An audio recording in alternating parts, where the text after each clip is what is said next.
Well, good morning, folks, and welcome to another edition of Friday Morning Live.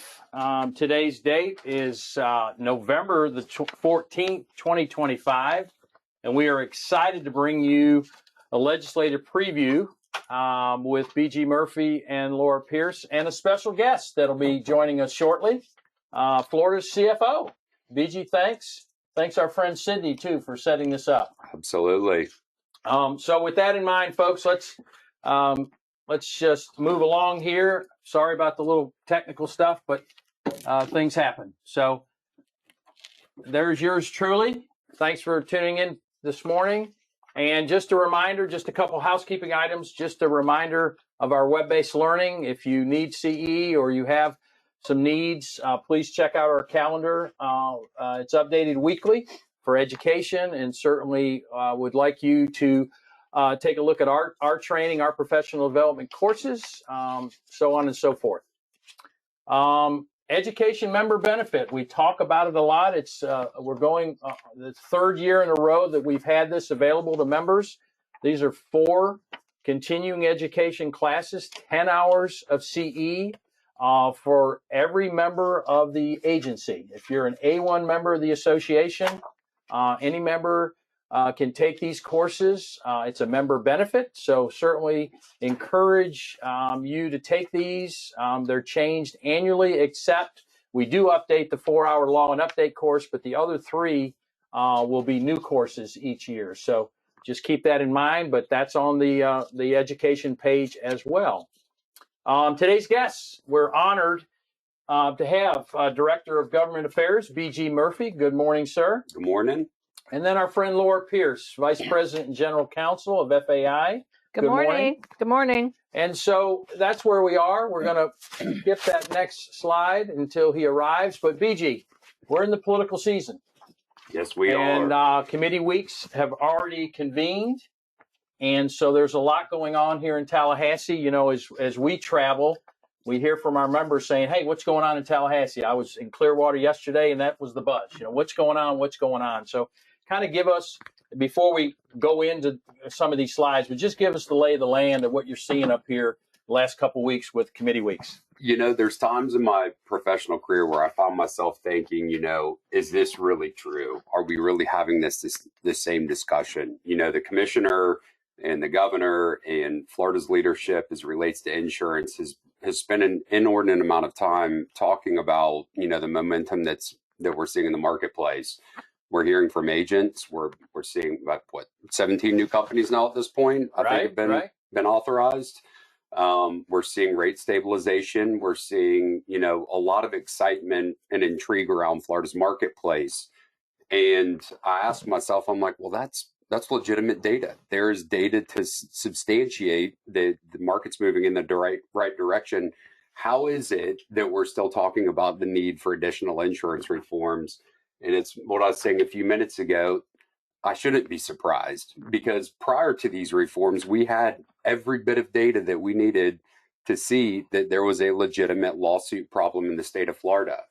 And so it should not be surprising that the data that existed showing the need for those reforms and the fact that it was ignored for decades, we should not expect that those same people will now accept the data showing that, you know, the market's moving in the right direction. So insurance is going to continue to be a top issue in the Florida legislature. I will say, I suspect if this session is anything like last session, that conversation will be primarily driven in the House. But you know, there will be some Senate bills, and we have seen some Senate bills that are filed that seek to further regulate insurance, seek to, you know, have some type of impact on the recent reforms. But we have the right leadership in place at the moment. You know, we have, and this is not intended to be a political statement, so I want to add that caveat, but Governor DeSantis has been very strong on insurance. He along with Kathleen Passidomo, former Senate president, with former Speaker Paul Renner, really were the 3 that made this possible where we are today. And so he continues, as he's out on the trail across the state and across the country, continues to talk about the positives that are happening in the marketplace, and he continues to hold that line. I think the same could be said about the Senate as a whole, but President Albritton, he has come out and said, we're going to be watching, if there are companies that aren't doing the right thing, we're going to be prepared to respond, but that we're seeing the movement that we need to see. And, we do not intend as a chamber to spend any more time at this moment talking about doing anything with those reforms. The House is a little bit of a different situation. And so we can get into that a little bit later. But as you can see there, we currently have, and we're very early in the process. FAI has 35 insurance related bills that we're currently tracking. That number will continue to grow every day until the opening day of session, but included kind of some general themes of the bills that we're seeing with rate transparency, regulatory oversight, claims disputes, and claims handling, and several bills out there filed on public adjusters.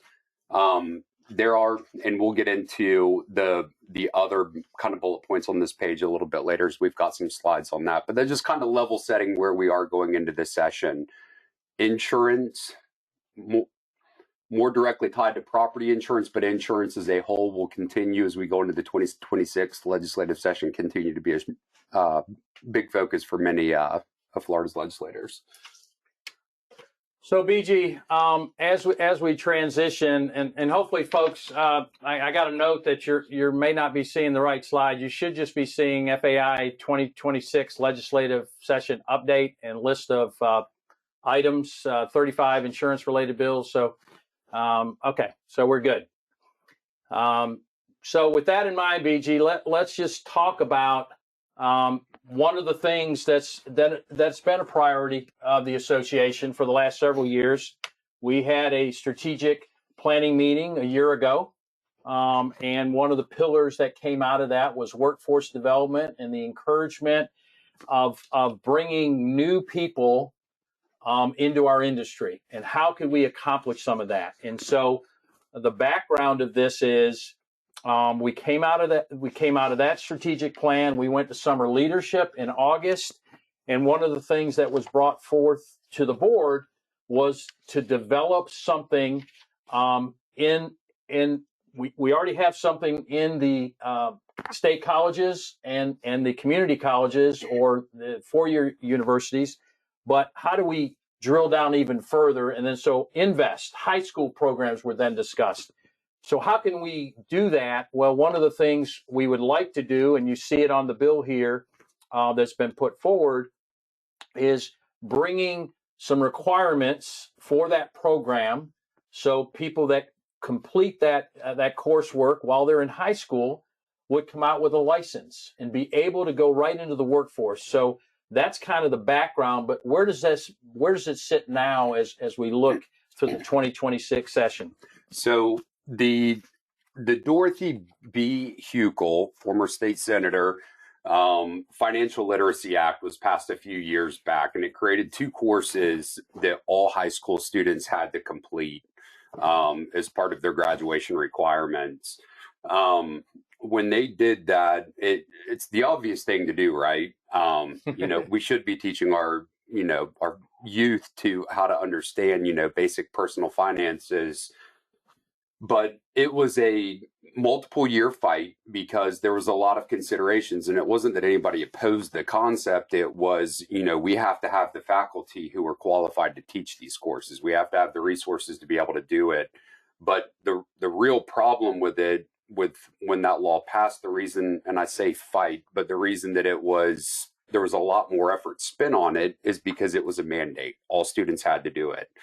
And so one of the things that we have accounted for here is that we can't expect every single high school student to take an insurance course and then go on to get licensed. So we have created a concept where it would be an elective as part of the financial literacy program.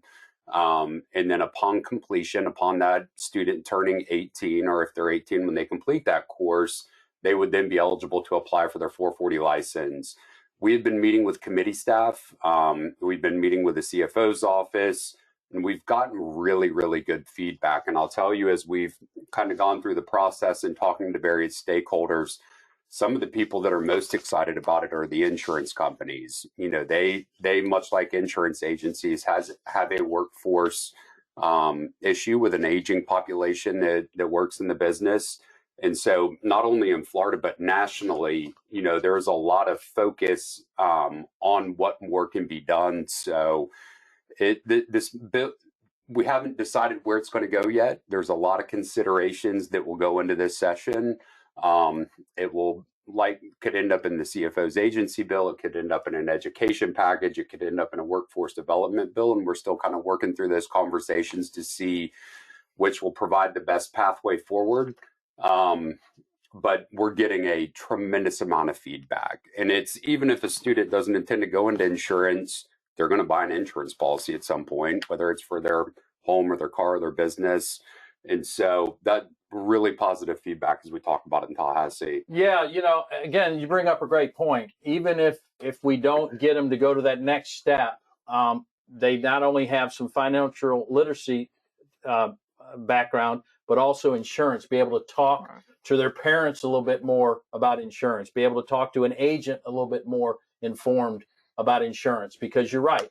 At some point, they are going to have to get a renter's policy, or they're going to have to buy their own car insurance, or, you know, hopefully one day buy a homeowner's policy. So giving them that foundation that early, well, you know, our hope is they come into our industry, but we're not going to capture 100%. Yeah. So other issues that may arise, you know, this seems to be a topic that comes up year after year. You know, our love of condominiums in the state of Florida.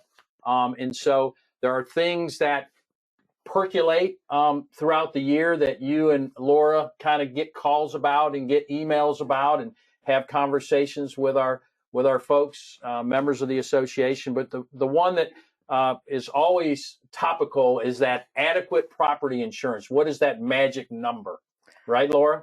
So, yeah, I mean, the biggest issue surrounding Chapter 718 Condo Association adequate property insurance is the fact that there are insurance requirements in a condo association statute. They're in Chapter 718, which is not part of the insurance code.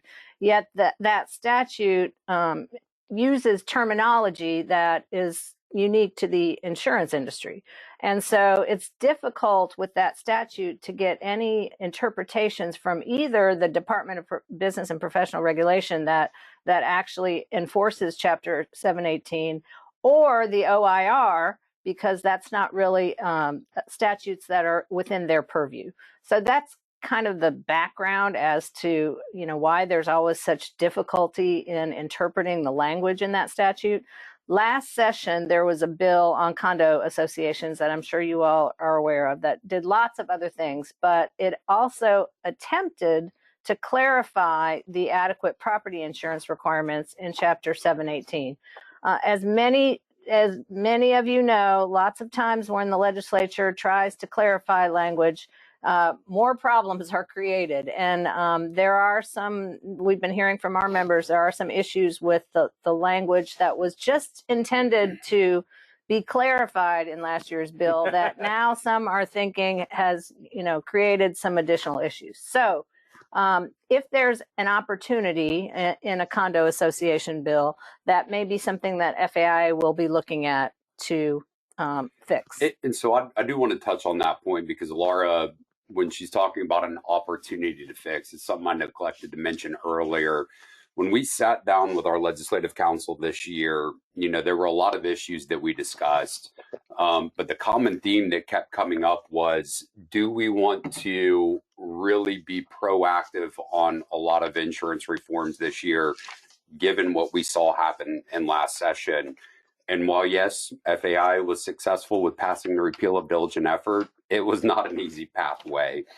Every single bill that was insurance related was amended in the House of Representatives, with amendments addressing attorneys' fees, addressing claims handling, overregulation, broad sweeping, what I'm calling deforms, insurance deforms were amended onto every single insurance bill.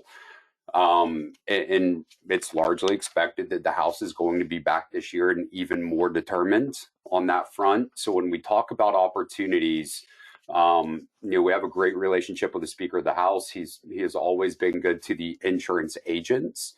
But we have to be cognizant of how much we come forward with, because the last thing we need is the representative of the association that represents independent agents is, putting forward legislation that's ultimately used as a vehicle to tarnish the momentum in the marketplace. One question that came up, when you talk about adequate coverage, right? There's, it depends on who you're looking at, but our friend Lori asked, are there some protections in potentially to protect the agent of that coming back to harm them in a way where the insured thinks, well, my agent did this or my agent didn't do this, and that's why I didn't have adequate coverage. Technically, the requirements are in Chapter 718, so those requirements are imposed upon the board of the condo association. Okay. I'm not going to say an agent couldn't be sued for something that the condo association thinks because, as you know, lawsuits can be filed for anything, but there are, some protections in statute for the agent. Yeah. Okay. All right. And then BG, next up, all right, Laura says, thank you. Okay, what happened here?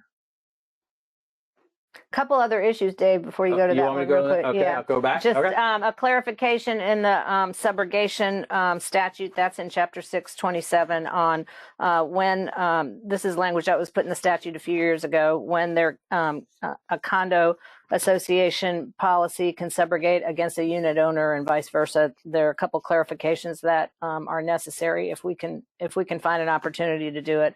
And then the same with certificates of insurance. That's an issue we hear a lot about. We're researching laws of other states where there is some additional language in the statutes that impose penalties on third parties that, require agents or ask agents to put language in a certificate that's not represented by the policy. Yeah, and I guess the key to that, Laura, is it's a third party, right? It's somebody that has an interest, but not really the interest of the two parties where the contract really is between. Right. So, yeah, just keep that in mind as we go through that.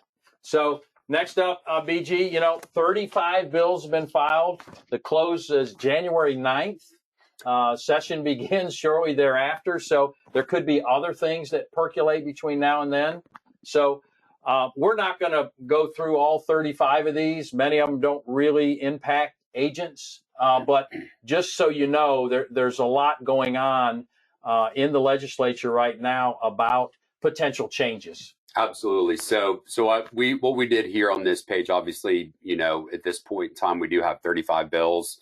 I think last year, how many bills did we end up flagging last year? Oh, maybe close to 200. Yeah. So we are very early in the process, and I know that seems crazy to say, given that we're at the midway point of November and session starts the second week of January. But I would expect that number to at least triple by the time the bill filing deadline happens. These three bills, I'll hit the first one. Laura's going to hit the second two. Are the only three bills that have moved in committees up until today. The legislature will be back in town for a committee week next week. The committee hearings have been exclusively presentations. I've heard from the commissioner, they've heard from citizens, they've heard from the Department of Financial Services, your standard workshops that they do early on in the committee weeks. But the first bill, Senate Bill 78 by Senator Osgood, is scheduled to be heard in committee next week. And this bill exempts impact-resistant doors, garage doors, and windows from sales and use tax. And this is a common theme that we'll see. We'll talk about some other bills here moving forward. But what they're trying to do is to really get at the affordability mechanism to make sure that people, as part of the broader affordable housing conversation, that people have the ability, the financial means to be able to do these things that would hopefully have a positive impact on their insurance costs. So we'll expect to see that bill move through committee next week. Senator Osgood's a Democrat in a Republican-led Senate. So I think that's very telling that they want to give her that opportunity to move that bill forward. So should see that one move. Laura, you want to briefly touch on the other two? The next two bills have become priorities of the trial bar, and they seem to have some momentum in both chambers. They're being scheduled to be heard in committees.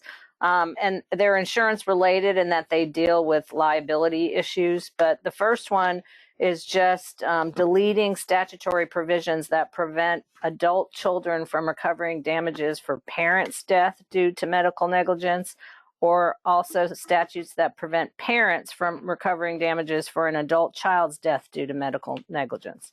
That bill passed last session, but was vetoed by the governor because it didn't include some caps and statutory caps for liability, and so that's going to be a discussion this session if it moves forward.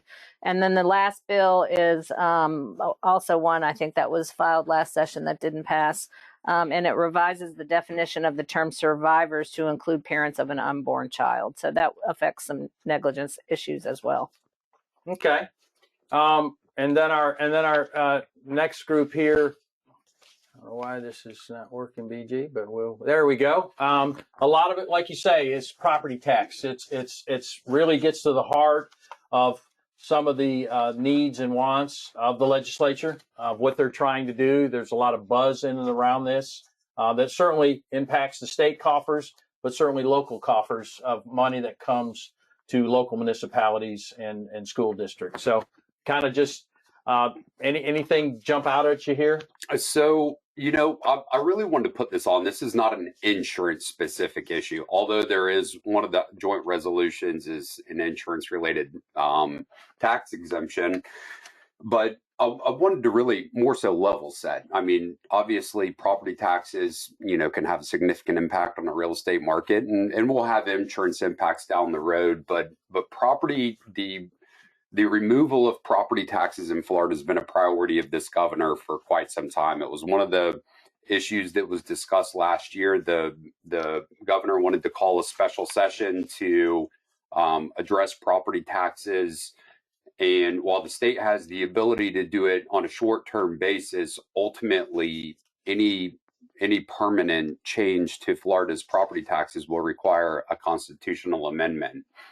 And so there have been differing opinions on how the state should address it. The House, the Senate, the governor's office are understanding they have to do the constitutional amendment to be able to have that long-term impact.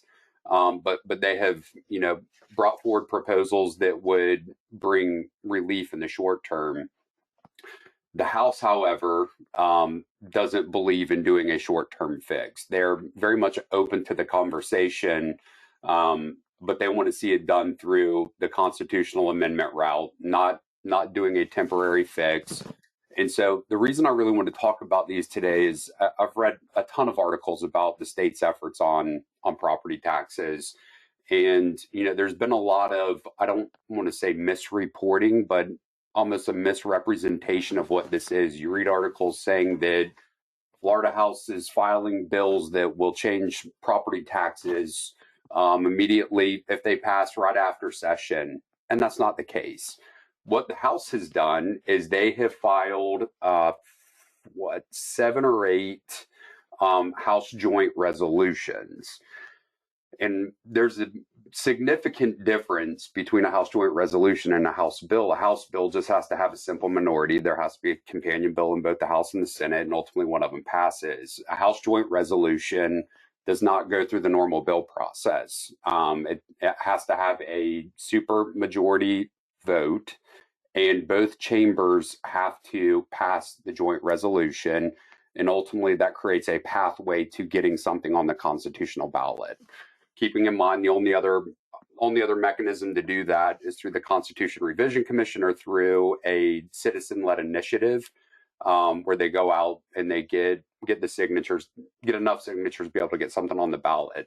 So these are not House bills. These are joint resolutions. And when Speaker Perez came out and started talking about the different ways, I mean, he started all the way from the top with elimination of non-school property tax for homestead, so an outright removal of property taxes.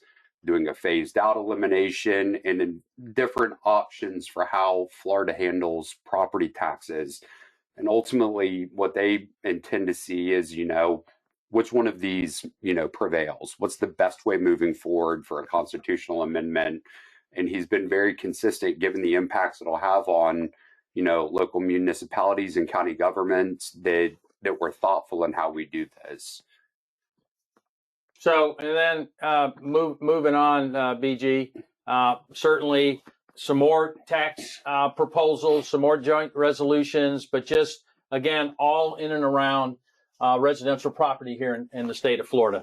Yeah, so, if I may touch on that last one, Senate Bill 434, assessment of property use for residential purposes by Senator Leek. Most of you all know this. Senator Leek is a freshman senator. He is currently on the leadership trajectory, but important for us is an association, as Senator Leek is the general counsel of one of our members.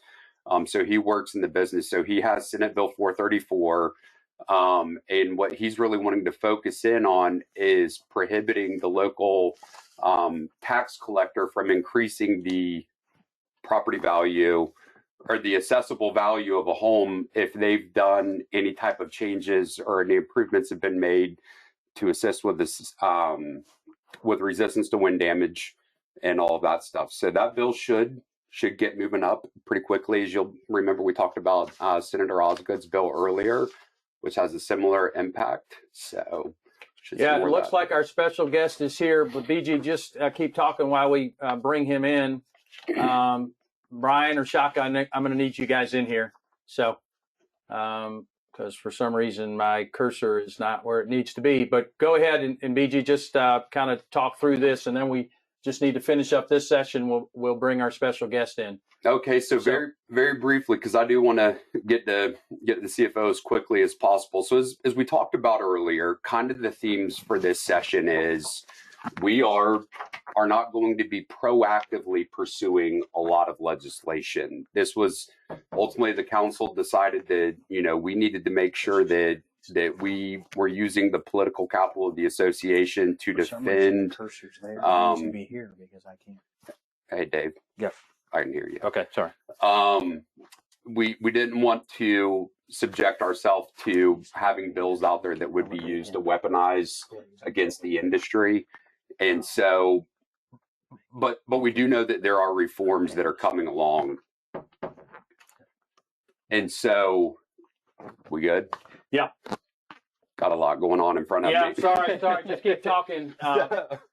So what I've included here on this slide is we do know that the House is likely going to be pursuing some legislative reforms to address what issues came up from last session.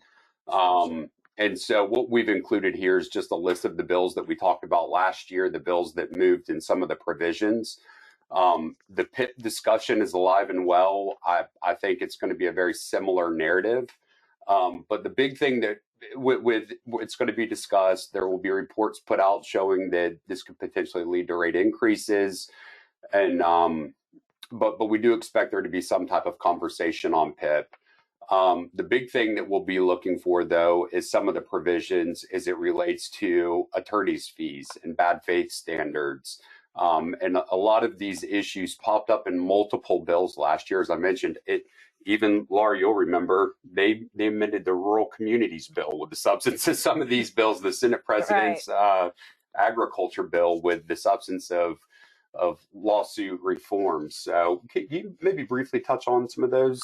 Yeah, I mean, really, these attorney fee bills are just trying to put some new standards in place for how prevailing parties in insurance cases can recover fees in the wake of one-way attorney fees being repealed. So these bills from last session were attempting to do that, and I suspect that there are going to be bills filed this year or bills amended this year that have similar provisions that we're just going to have to try to fight off as best we can, just like last year.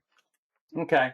Yeah, folks, our special guest is on. We're trying to unmute him now. CFO, if you can hear us, it looks like you're muted on your end. We're trying to unmute you here, but It's saying yourself. There we go. I'm There good. we go, Mr. CFO. You there? You there, Chief? I'm here. Awesome. Awesome. Well, welcome to the CFO of Florida, folks. We're going to turn this over to BG to have a great conversation with the CFO of the state of Florida. So welcome, Mr. CFO. But Chief, thank you My so honor. much for joining us. You know, I started off my morning this morning at 7:20 with a call from the chief, which is not unusual. But Chief, I can't thank you so much for joining us. Just a little bit of background. All of you should know who CFO Ingoglia is he is not a new name to Florida. He started off in the Florida House.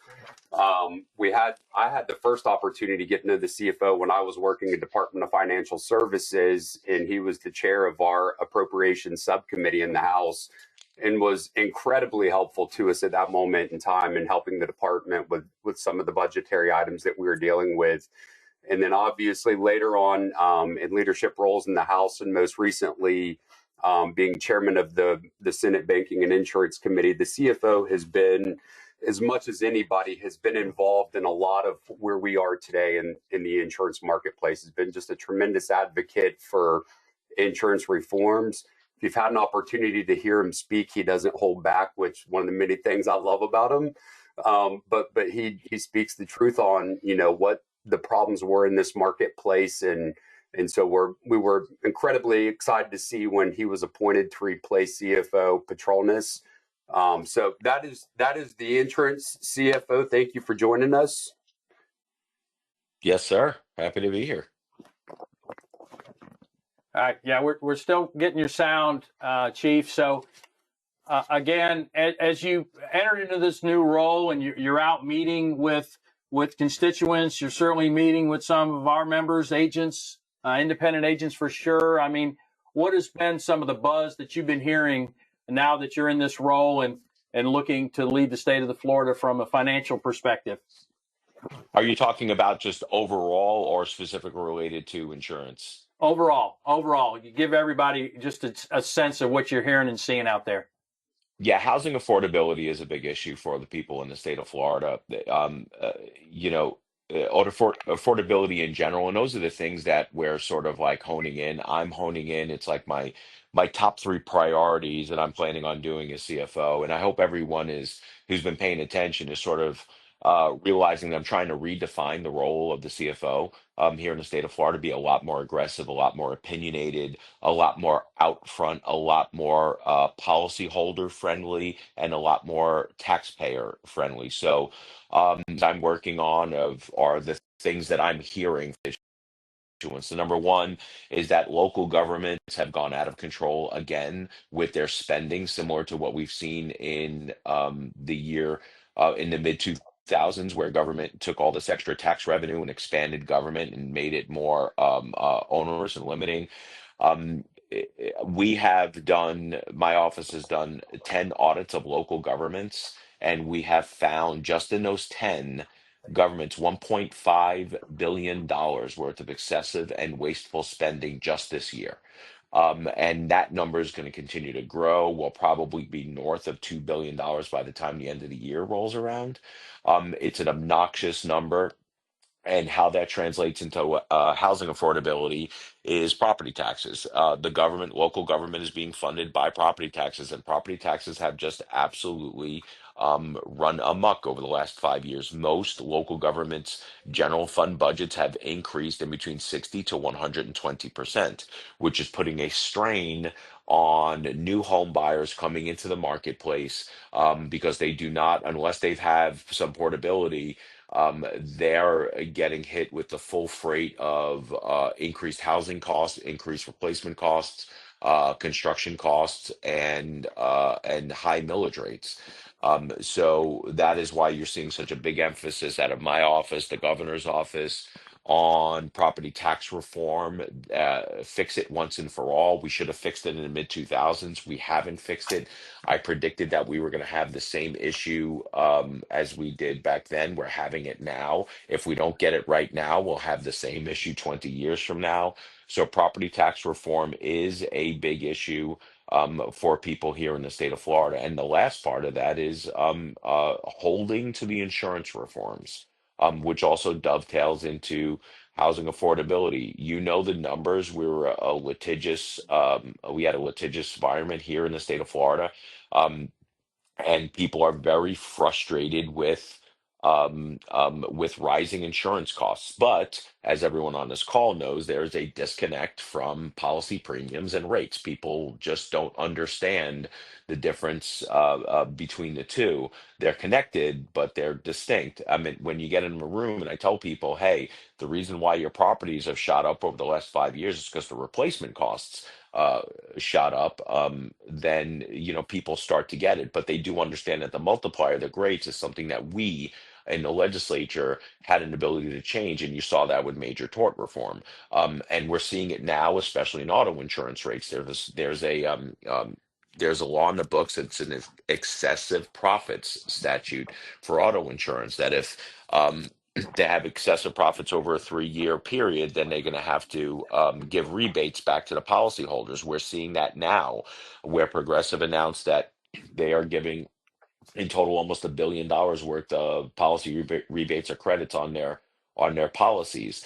State Farm has announced that they reducing theirs by 10%, and numerous others. We're seeing some precipitous big drops in auto insurance rates because of the reforms. The reforms were done 3 years ago, so it dovetails. So that shows you that the tort reform is absolutely working. Now, the homeowners insurance market is getting a heck of a lot better. We all know that 17 new companies, people competing, all the insurance agents that and brokers that I talk to say that it's a much more vibrant market. People are starting to commit more money. The reinsurance market is getting better, but it's taking longer to work its way through the system.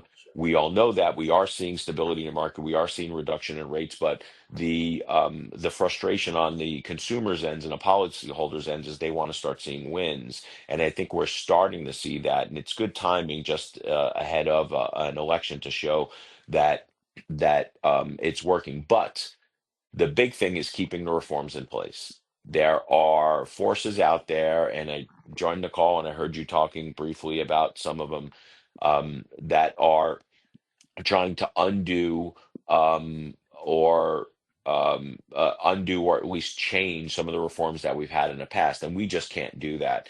When I was banking an insurance chair last year in the Senate, I personally killed almost every single bill that had an act relating to insurance because we did not want it being used as a leverage or a political tool to try to undo any of this stuff.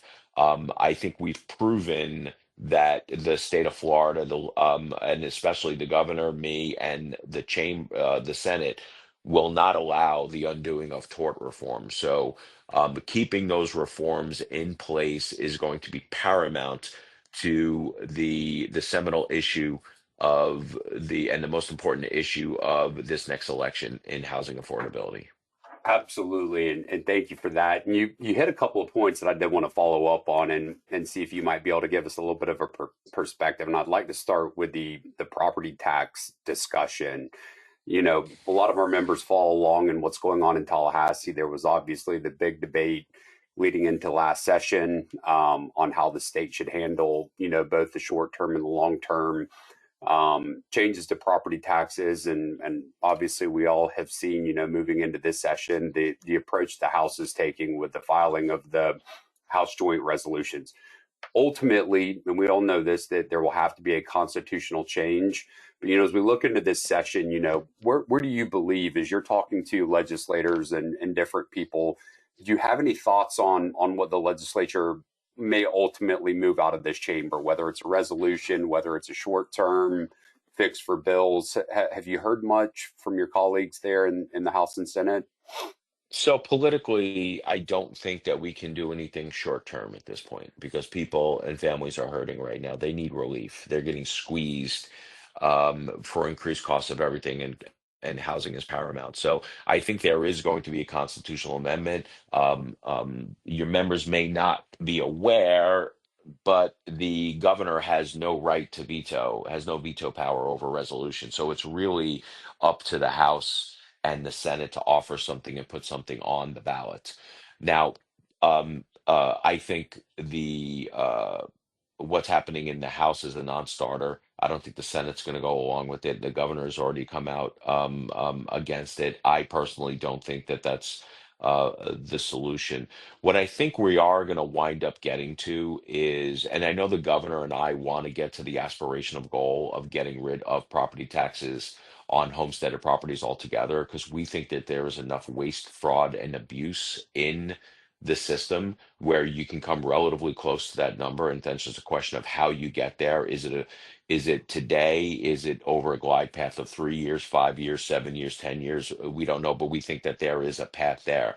What I think the most likely outcome would be is a much larger homestead exemption that is indexed for inflation and population going forward. So as your home winds up increasing in value, so does your homestead, sort of a way to keep local government in check. But I do think that there are other reforms that I personally think. Now, this is, I know the governor and I are very close in the way we think about things, but I have not had this conversation with the governor. I think we need to reduce the caps on commercial properties where they can go up 10%. I think it needs to be at least parity with homestead at 3%, because if we don't allow government to collect that much revenue off of homesteaded properties, they're going to go to non-homesteaded properties. So I think we need to cap that so our businesses can do what they need to do and not be overly burdened. And I also think that we need overall constitutional or legislative restraint in spending caps. I don't think government should be able to spend any more. It's like an absolute maximum of the increase of inflation and population. Um, Absolutely. so I think those are the reforms, and I think that's the those are reforms that I would want to see in place. But where they wind up in terms of the proposal, obviously still needs to be seen. The governor has the bully pulpit, but the legislature actually has the process. So let me pivot real quick, and the question I'm asking you, I may be kind of asking you in your previous capacity as both a state senator and a House member. You know, when we talk about the success of the recent reforms, it's very easy to ask, how could anyone be having a discussion at this moment about needing to revisit some of the recent reforms that have obviously led to very positive impacts in the marketplace? And I have this conversation with agents all the time. You know, the fact that the trial bar is trying to get rid of these things is the least surprising part of the conversation. You know, it took decades, legitimately decades. I mean, some of the recent reforms overturned a century worth of common law. But they were never going to just say, all right, we lost, move on, what's next? We knew that they were going to be back immediately following in the next session to try and undo these reforms. And it's also, you know, as we're looking at the data, you know, the thing that we have to remind ourselves is, and you knew this during your time in leadership in both the House and the Senate, the data was always there for the need to address litigation reforms. And so, as I was saying earlier, and I don't know if you were on at this point, you know, the same people, the same types of people who blatantly ignore that data as the need for reforms, they're not going to just accept, you know, all of the data that your office and the commissioner's office is putting out, showing the entrance of new companies, showing rate stabilization, showing all the positive momentum. They're not all of a sudden going to say, all right, that's legitimate data, we can move on now. They, just as it was ignored on the front end for the need for reforms, it can also be ignored for the need for reforming those recent reforms. You know, we represent independent agents. We're fortunate to have you in this office to work with us to make sure that everything stays on tracks on the regulatory front. But how do agents need to be messaging this? How do they contact their local officials, and what should they be telling them as the legislature prepares to return to Tallahassee? Yeah, that's a great question. I have been a big advocate. I don't know if you've heard me, BJ. I've heard BG or heard me some of the stories that I've had these conversations with insurance companies themselves. And so the message to the insurance companies, I think, would be the same message to the agents: is show people the wins, because if like the wins we can draw on the auto insurance market, it's tangible. It's something that people can see, right? If they have a $4,000 auto policy and all of a sudden it's $2,400, they go, look at how much money I saved. If I had 2,500, now I'm at 1,900. Show them how much you can win. So I think um, uh, we need to start showing people wins on homeowners policies also, which is it's much larger to do. I mean, in the absence, even if we had um, even if we had storms this year, we would probably still see a reduction because of the reforms, right? So we're probably going to see more with, God willing, getting through the season without having any storms. But we have to point out the wins when they come. So if your agents if you guys are sitting in front of your clients and say that, look, because of the reforms, this is what your policy has gone down to, but also the converse that says, "Hey, the market is stabilized. You're getting, reductions on auto. You're getting, some smaller reductions on your homeowners policies. If they undo this, you're going back to double digit increases." So Yeah, it's almost like show them the wins, point out the wins, but then point out the converse of where we would be if you didn't, um, if we went back. I mean, you almost have to just lay it out there. It's like, do you want to go back to double digit rate increases every year? Um, then if we do, then if you want to, then we undo tort reform. Nobody wants their policy premiums to go up. yeah, So you almost have to lay it out there. You have to spike the football on the wins, and you have to point out that um, you're going to wind up having to pay a lot more if we undo it. yeah. You have to message it like that. Yeah. Before you go on, folks, if you have questions, we certainly have a special guest today, the CFO of Florida. So if you have some questions, pop them into the question pane. We'll get them in front of the CFO, and if we don't have time to answer them during the live broadcast, we'll certainly get you offline. But if you have questions, please post them.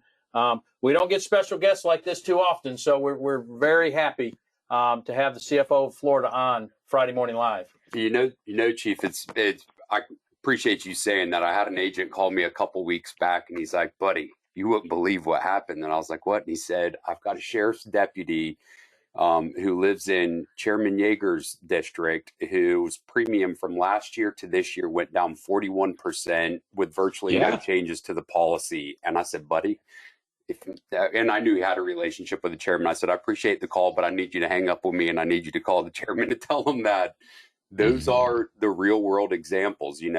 Again, you all put out so much good data. Y'all show all of the components moving in the right direction, and I think that's where our members as agents can really bring that narrative back home to the local perspective.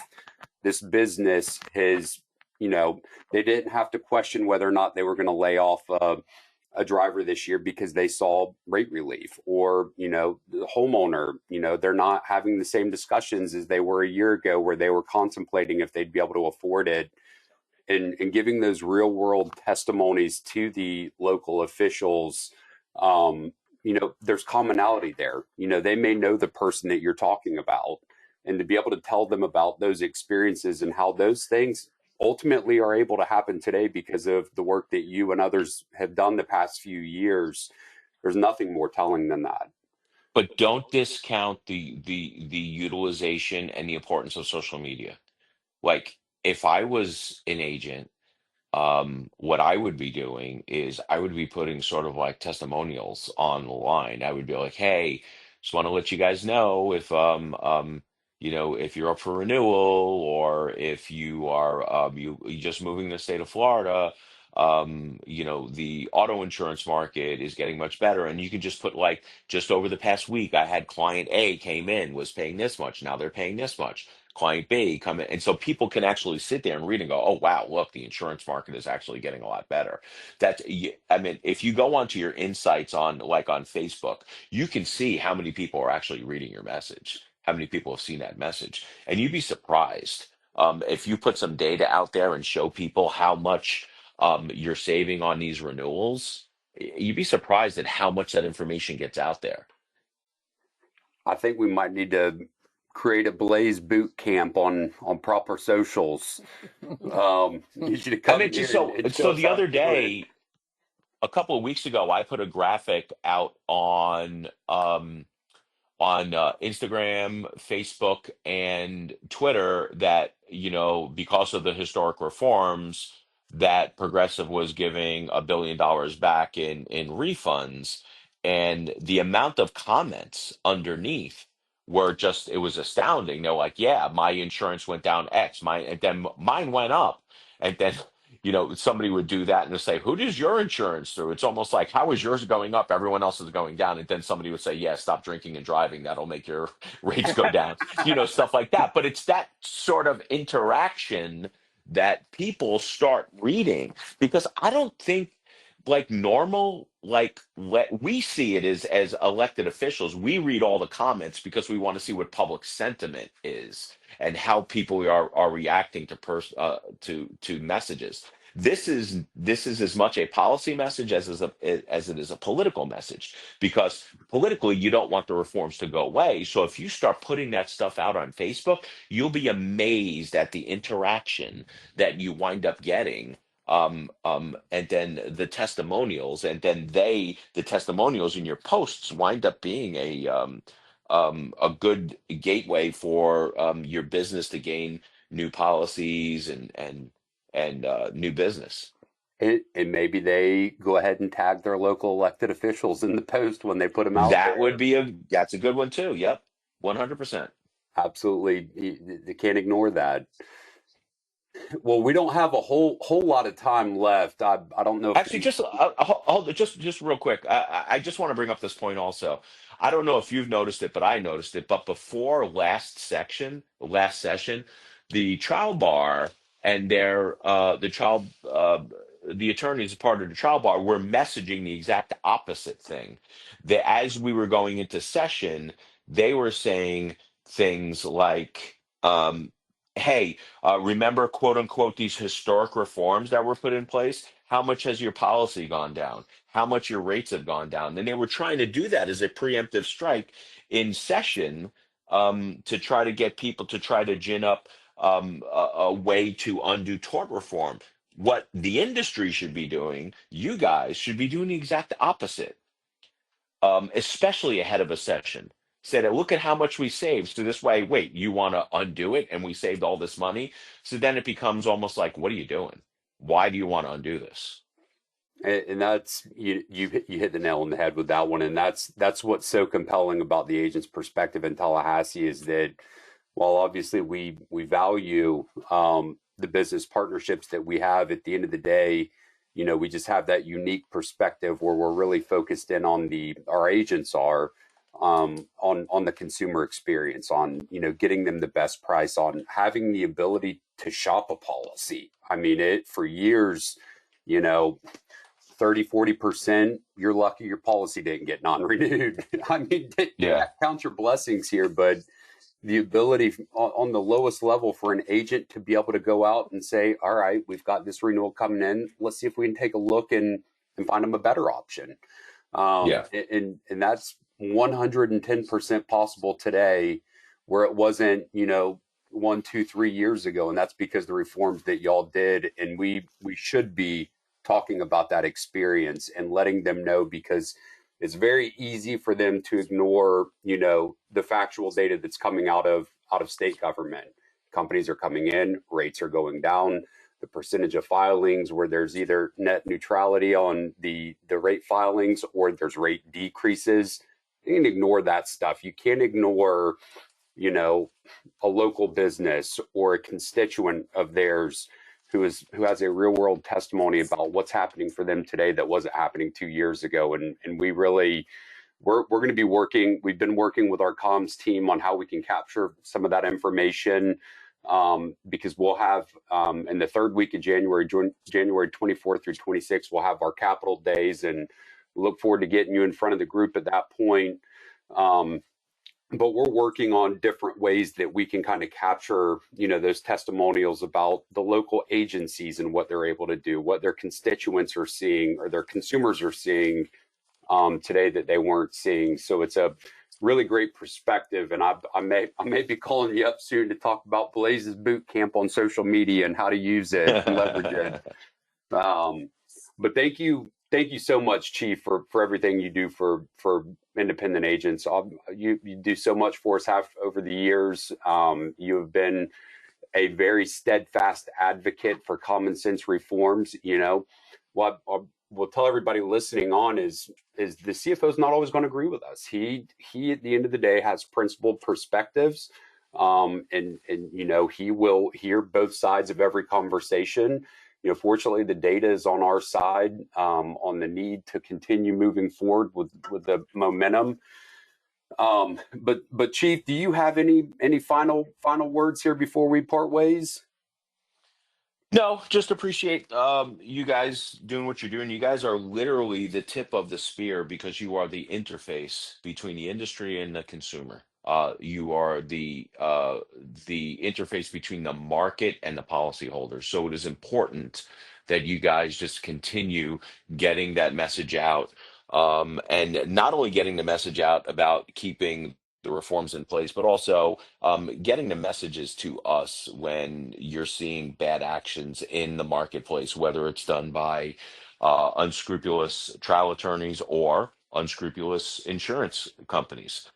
That is all important for us to know because that's how we make the market better. That's how we make the market more reactive. So I just appreciate you guys do what you're doing.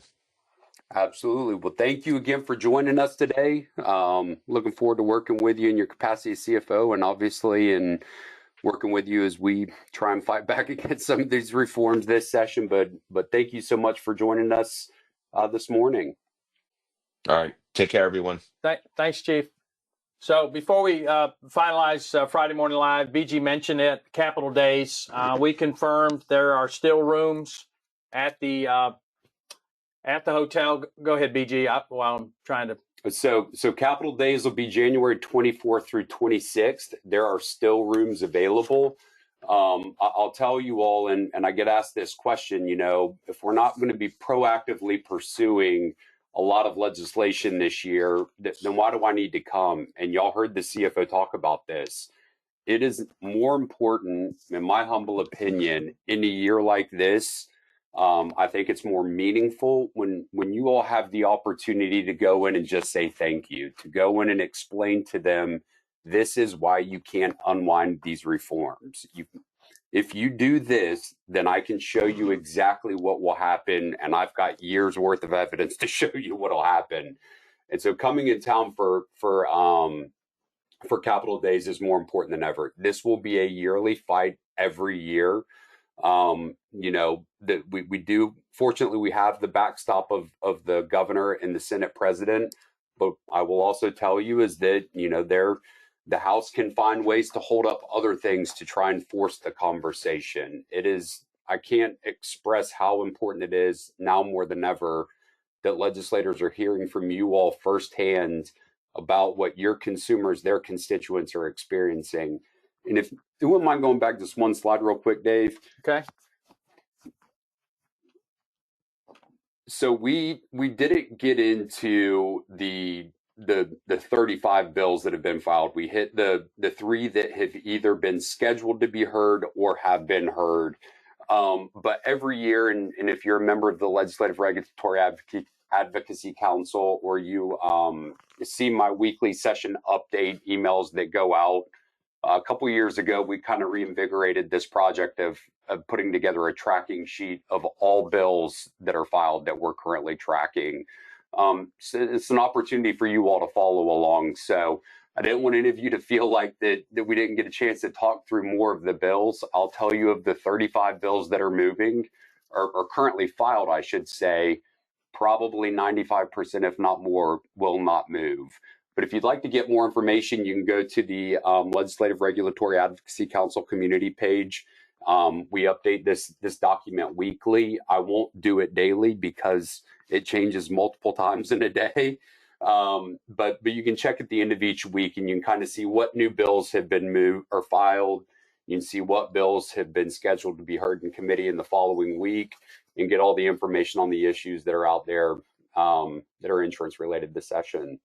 Yeah, thanks, BG. And certainly Lori made a comment, and you had already mentioned it in your comments about working with comms to get this information, to collate this information. So not only get it out to our members kind of early, but definitely have it in their hands when they come up for Capitol Days. Talking about real life examples, talking about stats, talking about what you can talk to your legislators about that show them a case study or so. Yes, right? So we're working on a blog that I'll be putting out here in the next few weeks. And within that blog, there will be a survey that agents can fill out, kind of a general form, so we can compile all of those testimonials. And we'll continue working with comms and what's the best way to put that information forward and present it to the legislature. So be on the lookout for that. There'll be a blog and an email that goes out as we get closer to session. But those testimonials will really be helpful as we continue to fight for the good fight and making sure the legislature doesn't undo all of the momentum. So, well, thanks again, Laura and BG, for being on. I know our time was a little short because we were just excited to have the CFO on to talk and give us his perspective of what he's seeing and hearing in his new role in the state of Florida. But thank you all. And again, we remind you, if you have questions, if you have a concern, certainly reach out to BG and Laura to voice those, because now's the time. Committee weeks are still happening. Bills are still being filed, and having good information to talk through with legislators is always good from our perspective. We record Friday Morning Live, so if you want to share this with your colleagues or come back and listen to some points that the CFO made or something that Laura brought forth on some of the bills that she is following, certainly suggest that. It'll be up on our website on the Friday Morning page under the Education tab, probably on Monday.